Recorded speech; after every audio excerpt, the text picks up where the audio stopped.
of course, we're going to start with Bitcoin.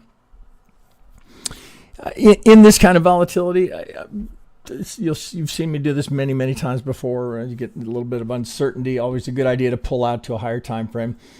And just kind of review, are there assumptions we're making here that are being challenged?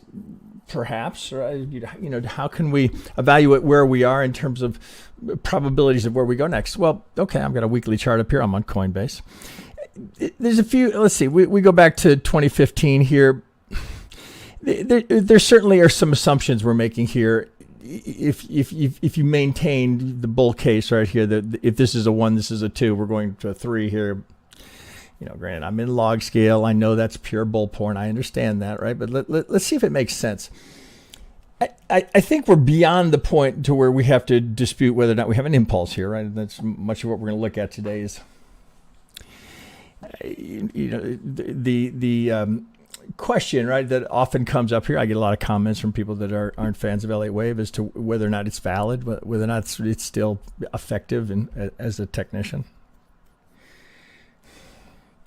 I find that I think literally you would have to turn your brain to mush and just turn it off, right? All critical thinking to make any sort of assumption that Elliott Wave is no longer effective as a technical approach to the market. That would just be absurd.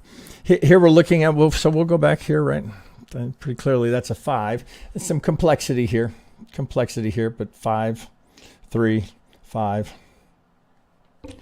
Does the market move in 5s and 3s? I don't know. I don't think that's in dispute. But some people will resist. They just because of Elliott Wave's too hard. It's too subjective. Everybody's got a reason why they don't want to pursue it. But I don't think we can argue with whether or not it's effective, right? In terms of analyzing how the market moves, right? So now we have massive fear, right, in the market and uncertainty, right? That's when people make foolish decisions, and you see some of the extreme movement here that we're seeing in the market detached from anything other than just panic, right? Fear and greed, right? That's what creates the waves. It's not magic. It's not algos that create this. It's human beings that create this, right? It's fear, greed, fear, greed, fear. So here we sit with if it was any other asset, and I pulled this up, would you even have to think for a millisecond about where we were? For the bull case, for those that are anticipating, oh, okay, here we're just going to pause and we're just going to carry on. Well, there's really, with the depth of this retracement, that's still valid, right?